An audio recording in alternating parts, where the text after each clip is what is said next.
ശ്രീ ഗോപൻ, ഇപ്പോൾ ഈ വിശ്വാസ സംഗമം നടത്തുമ്പോൾ സർക്കാർ പ്രധാനമായും പറഞ്ഞുകൊണ്ടിരിക്കുന്നത് ശബരിമല വികസനമാണല്ലോ. ശബരിമലയുടെ വികസനമാണ് ഒരു പ്രധാന അജണ്ടയായി മുന്നോട്ട് വയ്ക്കുന്നത്. അങ്ങനെ വലിയ പദ്ധതികൾ അതുമായി ബന്ധപ്പെട്ട് ആലോചിക്കുന്നു. എത്രത്തോളം തുക നീക്കിവെച്ചിരിക്കുന്നു, ഇനി നീക്കിവെക്കാനിരിക്കുന്നു തുടങ്ങിയ പ്രഖ്യാപനങ്ങളാണ് അവിടെ നടന്നിരിക്കുന്നത്. ശബരിമല വികസനം പറയുന്ന ഒരു സംവിധാനം, സർക്കാർ സംവിധാനത്തിന് ശബരിമലയ്ക്കകത്ത് നടക്കുന്ന കാര്യങ്ങളുടെ ഉത്തരവാദിത്വം കൂടിയുണ്ട്. അവിടെ നടക്കുന്ന കൊള്ള അല്ലെങ്കിൽ അനാസ്ഥ, ഇതിൻ്റെയൊക്കെ ഉത്തരവാദിത്വം കൂടി സർക്കാരിന് അതിൻ്റെ ഭാഗമായിട്ടുണ്ട്.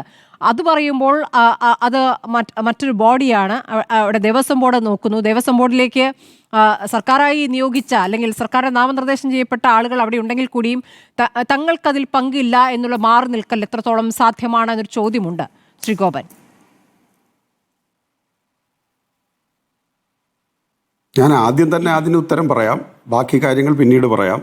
കാരണം ശ്രീമതി സ്മൃതിയുടെ ചോദ്യം വളരെ കൃത്യമാണ്.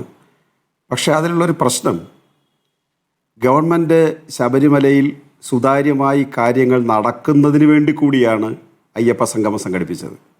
ഈ ചാനലിൻ്റെ ഫ്ലോറിൽ തന്നെ പല പ്രാവശ്യം ചൂണ്ടിക്കാണിച്ചതുപോലെ അവിടെ ഏതെങ്കിലും തരത്തിലുള്ള മാൽ പ്രാക്ടീസ് നടക്കാതിരിക്കാൻ ആധുനിക സാങ്കേതിക സംവിധാനങ്ങൾ ഗവൺമെൻറ് ഇപ്പോൾ ഇവിടെ ഉപയോഗപ്പെടുത്തി കഴിഞ്ഞു. അത് എക്കോ വരുന്നുണ്ടല്ലോ ശ്രീമതി സ്മൃതി, ടെക്നിക്കലായിട്ട് എന്താ? ശരിയാക്കാം അങ്ങ് പറഞ്ഞോളൂ. അപ്പോൾ അവിടെ അയ്യപ്പ സംഗമം സംഘടിപ്പിച്ചുകൊണ്ട് തന്നെ പ്രഖ്യാപിച്ച കാര്യമാണത്. ഏതെങ്കിലും വിധത്തിലുള്ള ക്രമക്കേടുകൾ സംഭവിക്കാതിരിക്കാനുള്ള ജാഗ്രതപ്പെടുത്തൽ കൂടി, ഇതൊന്നും ഈ കഥകളൊക്കെ പുറത്തു വരുന്നതിന് മുമ്പാണ് ഗവൺമെൻറ് അത്തരം ഒരു സമീപനം സ്വീകരിച്ചതെന്നും കൂടി ഓർക്കണം. രണ്ടാമത് അവിടുത്തെ വികസനവുമായി ബന്ധപ്പെട്ട കാര്യങ്ങളിൽ പൊതുസമൂഹത്തെ ആകെ ബന്ധപ്പെടുത്തുക. വെറും പൊതുസമൂഹമല്ല, ശബരിമലയിൽ വരുന്ന ലക്ഷക്കണക്കിന് ആളുകൾ ഭക്തരായിട്ട് വരുന്ന കേരളത്തിലും കേരളത്തിന് പുറത്തുമുള്ള പ്രവാസി മലയാളികൾ അല്ലെങ്കിൽ പ്രവാസി ഇന്ത്യക്കാർ ഉൾപ്പെടെയുള്ള ആളുകൾ ശബരിമലയിൽ വന്ന് ആരാധന നടത്തി പോകുമ്പോൾ അവർ വ്യക്തിപരമായും അല്ലാതെയും ഭരണവർഗത്തിൻ്റെ മുമ്പിൽ ഉയർത്തുന്ന ചില പ്രശ്നങ്ങളുണ്ടായിരുന്നു. അത് ഞങ്ങളെ കൂടെ സഹകരിപ്പിച്ചാൽ ഞങ്ങൾ എന്തിനും തയ്യാറാണ് എന്ന രൂപത്തിൽ ഗവൺമെൻറ്റിന് മുമ്പിൽ അവർ പലപ്പോഴും പറഞ്ഞിട്ടുണ്ട്. അപ്പോൾ 2 പ്രാവശ്യം തുടർച്ചയായി ഭരിച്ച ഒരു ഗവൺമെൻറ് എന്ന തരത്തിൽ ശബരിമലയെ ലക്ഷക്കണക്കിന് തീർത്ഥാടകർ എത്തിച്ചേരുന്ന സ്ഥലത്ത് അവിടെ എല്ലാവിധ, ഇപ്പോൾ വന നിയമത്തിൻ്റെയൊക്കെ പ്രശ്നമുണ്ട്, അതുകൊണ്ട് മറ്റൊരു സ്ഥലത്ത് ഡെവലപ്മെൻറ്റ്സ് പോലെ അവിടെ ചെയ്യാൻ പറ്റില്ല. അപ്പോൾ അതെല്ലാം കൂടി ഉൾപ്പെടുത്തിക്കൊണ്ടാണ് അയ്യപ്പ സംഗമം സംഘടിപ്പിച്ചത്. എന്നാൽ നമ്മുടെ പ്രതിപക്ഷം, ചില മാധ്യമങ്ങൾ അന്ന് മുതൽ അസ്വസ്ഥരാണ്. ഇപ്പോൾ ഇവിടെ തന്നെ ഉന്നയിക്കാൻ പരിശ്രമിച്ചതെന്താ, ശ്രീകുമാർ സാർ ഉന്നയിക്കാൻ പരിശ്രമിച്ചതെന്താ, അയ്യപ്പ സംഗമം വിശ്വാസികളെ ഉപയോഗപ്പെടുത്തിക്കൊണ്ട് രാഷ്ട്രീയം പ്രവർത്തിക്കാൻ തീരുമാനിച്ചു എന്നുള്ളതാണ്. അപ്പോൾ ആ ആക്ഷേപം അയ്യപ്പ സംഗമം നടത്തിയപ്പോൾ തന്നെ, അപ്പോൾ ശബരിമലയിലെ കോടതി വിധിയുമായി ബന്ധപ്പെട്ട് നാട് മൊത്തം നടന്ന് രാഷ്ട്രീയം കളിച്ചും അവിടുത്തെ ഭക്തരെ ആക്രമിച്ചും അവിടെ നടത്തി വരുന്ന പ്രവർത്തനങ്ങളിലെല്ലാം ധാരാളമായി പോലീസിനെ ആക്രമിച്ചും രാഷ്ട്രീയ പ്രചരണം നടത്തി വീട് വിടാന്തരം കയറി ഇറങ്ങി അയ്യപ്പനെതിരാണ് ഇടതുപക്ഷം എന്ന ആക്ഷേപമൊക്കെ ഉന്നയിച്ചപ്പോൾ അത് രാഷ്ട്രീയമൊന്നും അതിനകത്തില്ലായിരുന്നു. അവിടുത്തെ വികസനവുമായി ബന്ധപ്പെട്ട്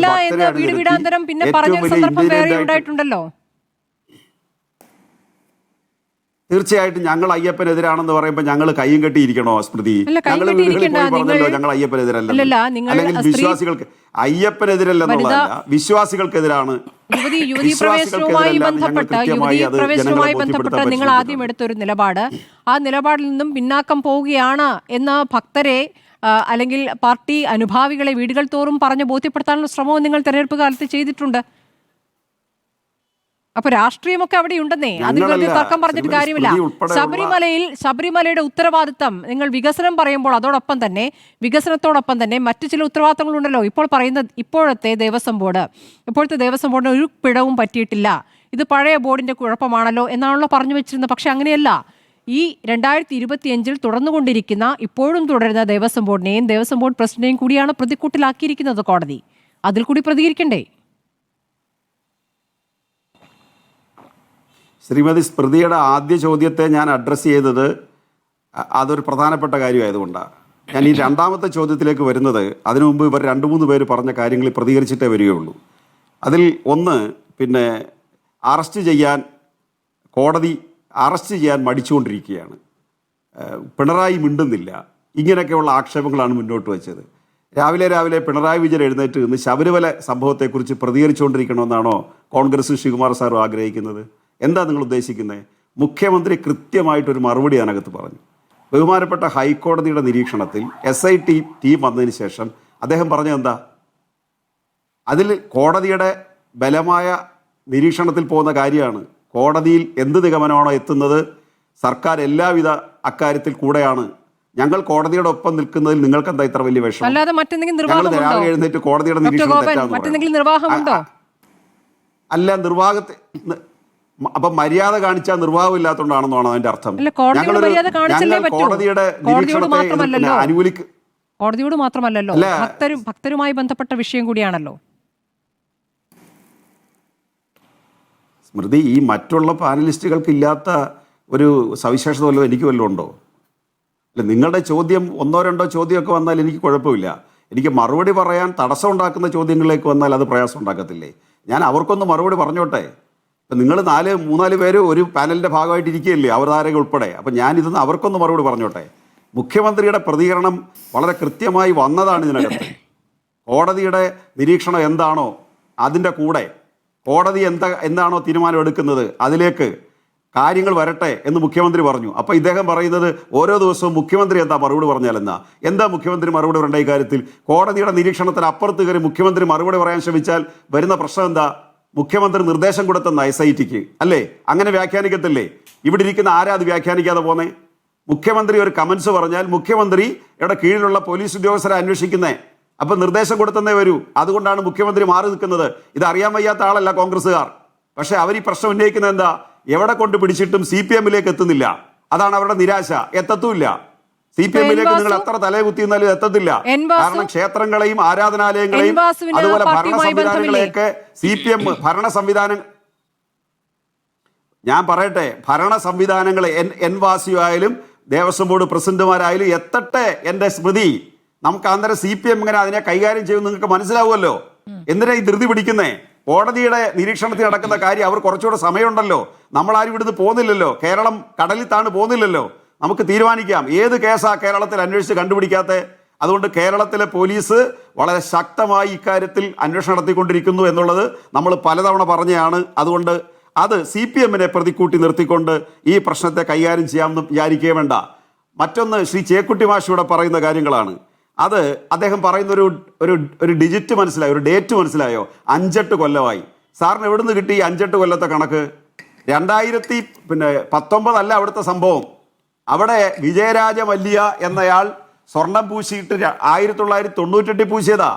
ആ സ്വർണത്തിന്റെ അളവാ കാണാനുള്ളത്. അതുകൊണ്ട് ഇത് 2019 നിൽക്കില്ല, 5-8 കൊല്ലത്തെ കണക്കിൽ നിൽക്കില്ല. അവിടെ ദേവസ്വം ബോർഡ് അതുവരെ പുറത്തേക്ക് കൊണ്ടുപോയിട്ടില്ല. അല്ല, പുറത്തേക്ക് കൊണ്ടുപോകുന്നതിന് കോടതി പറഞ്ഞതിനെയാണ് ഉദ്ധരിക്കുന്നെങ്കിൽ കോടതി പറഞ്ഞതാണ് കേട്ടോ. കോടതി പറഞ്ഞത് 2019 പുറത്ത് കൊണ്ടുപോയതിനെ കുറിച്ചാണ് കോടതി അന്വേഷിക്കുന്നത്. അത് മുതലുള്ള കൊണ്ടുപോകലാണ്. അതുവരെ പുറത്തേക്ക് കൊണ്ടുപോയിട്ടില്ല.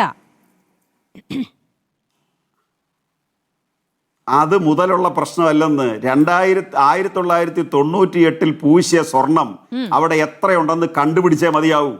അതിനകത്ത് കണ്ടുപിടിച്ചേ മതിയാവൂ. അവിടെ പൂശിയ സ്വർണത്തിന്റെ കണക്കില്ലേ? ഉണ്ടല്ലോ. 2030 കിലോ. അതാ പറഞ്ഞേ. ഇല്ല, അതിന്റെ കണക്കിലും അവ്യക്തതയുണ്ടല്ലോ. ഉണ്ട്. അതിന്റെ കണക്കിൽ അവ്യക്തതയുണ്ട്. 8000 ഗ്രാം എന്നുള്ളൊരു കണക്ക് ഒരു മഹസർ പുറത്ത് വന്നിട്ടുണ്ട്. 8047 ഗ്രാമോ മറ്റോ. അങ്ങനെ വരുമ്പോൾ 8 കിലോയെ വരുന്നുള്ളൂ. അങ്ങനെ ഒരു കണക്ക് 400-ലധികം പേജുള്ള അവിടെ ആദ്യം പൂശിയ സ്വർണത്തിൽ ഒരു സംശയം പ്രകടിപ്പിച്ചിട്ടില്ല. പുതിയ സംശയമാണ്. അപ്പൊ പൂശിയതേ കളവാണെങ്കിൽ പിന്നെ അങ്ങോട്ടൊന്നും ഇല്ലല്ലോ. പ്രശ്നം വരുന്നില്ല. 98 കളവാണെങ്കിൽ പിന്നെ 19. കോടതിയുടെ സംശയം കോടതി ഒന്നും പറയാൻ സമ്മതിക്കില്ല. പിന്നെന്ത് ചെയ്യും? പറയൂ. സ്മൃതി പറഞ്ഞോണ്ടിരിക്കും. അല്ലേ, പറയൂ. അല്ല, സ്മൃതി മറ്റവർക്ക് 3 പേർക്ക് അല്ല, ഞാൻ പറയുന്നില്ല. സ്മൃതി അങ്ങ് പറഞ്ഞു. നിങ്ങൾ പറഞ്ഞു തീർന്നു. സ്വർണം പൂശിയത് 30 കിലോ ആണ് എന്ന് കൃത്യമായി കോടതി പറയുകയാണ്. അതിൽ നിന്ന് കുറഞ്ഞതിനെ കുറിച്ചാണ് കോടതി ഓരോ തവണയും ചോദിച്ചുകൊണ്ടിരിക്കുന്നത്. അപ്പോൾ അങ്ങ് പറയുകയാണ് അത് 30 കിലോ ഇല്ല എന്ന്. എന്നാ അങ്ങ് വിശദീകരിക്കൂ. നിങ്ങൾ എന്തായി പറയുന്നേ? കോടതിക്ക് ഇല്ലാത്തത് ചില കാര്യങ്ങൾ എനിക്കുണ്ടല്ലോ എന്ന് പറയുമ്പോൾ ഇവിടെ 2 പേര് പറഞ്ഞവർക്ക് അവർ കോടതിയുടെ കാര്യം മാത്രമാണ് പറഞ്ഞുകൊണ്ടിരുന്നത്. അവരവരുടെ രാഷ്ട്രീയ പറഞ്ഞേ. അവർ കോടതിയെ കൂടെ ഉപയോഗിച്ചിട്ട് അവരുടെ രാഷ്ട്രീയം പ്രചരിപ്പിക്കാനാണ് നോക്കിയത്. അതുകൊണ്ടാണ് ഞാൻ പറഞ്ഞത് ഇത് 2019 മുതലല്ല, 10-25 കൊല്ലത്തെ പ്രശ്നമുണ്ട്. ഉണ്ണികൃഷ്ണൻ പോറ്റി അവിടെ ചെന്നത് 2019 ഉണ്ണികൃഷ്ണൻ പോറ്റി അവിടെ കയറി മേയാൻ തുടങ്ങിയ കാലം മുതൽ അന്വേഷിക്കേണ്ടി വരും. അതിലേക്ക് കോടതി എത്തും. അങ്ങനെ കോടതിക്ക് എത്തിയേ മതിയാവും. അതുകൊണ്ട് കോടതി പറയുന്നത് ഞാൻ പറയാവുന്നല്ല എൻ്റെ അർത്ഥം. മറ്റുള്ളവർ പറഞ്ഞപ്പോൾ ആ പ്രശ്നം ഇല്ലായിരുന്നല്ലോ. അപ്പോൾ രാഷ്ട്രീയമായിട്ട് ഇതിനെ ഉപയോഗിക്കാൻ ശ്രമിക്കുന്നുകൊണ്ടാണ് ഈ 5-8 കൊല്ലത്തെ കാര്യം പറയുന്നത്. എന്നിട്ട് അദ്ദേഹം പറഞ്ഞു ഇത് ഇലക്ഷൻ ലക്ഷ്യമിട്ടുകൊണ്ടാണ് അയ്യപ്പ സംഗമം നടത്തിയെന്ന്. എന്ത് ചർച്ചയാണ് നടത്തിക്കൊണ്ടിരിക്കുന്നത്? ഇലക്ഷൻ ഇവിടെ ഏത് വികസന പ്രവർത്തനത്തെക്കുറിച്ച് ചർച്ച ചെയ്താലും ആളുകൾക്ക് 2000 രൂപ പെൻഷൻ കൊടുത്താൽ ഇലക്ഷൻ ലക്ഷ്യമിട്ട്, പിന്നെ റോഡ് നടത്തിയാൽ ഇലക്ഷൻ ലക്ഷ്യമിട്ട്. ശരിയാ? തർക്കം എന്താ കാര്യത്തിൽ? ഒരു ഗവൺമെന്റ് അധികാരത്തിൽ വരുമ്പോൾ ജനങ്ങളോട് പറഞ്ഞു ഞങ്ങൾ ഇന്നതൊക്കെ ചെയ്യുമെന്ന് പറഞ്ഞു, ഞങ്ങൾ ഇന്ന കാര്യങ്ങൾ ചെയ്യും, അത് ചെയ്തു കഴിഞ്ഞാൽ ഇലക്ഷൻ ലക്ഷ്യമിട്ടതാണോ? അങ്ങനെ ഇലക്ഷൻ ലക്ഷ്യമിട്ടാണെങ്കിൽ ഇലക്ഷൻ ലക്ഷ്യമിട്ട അതിനെന്താ കുഴപ്പം?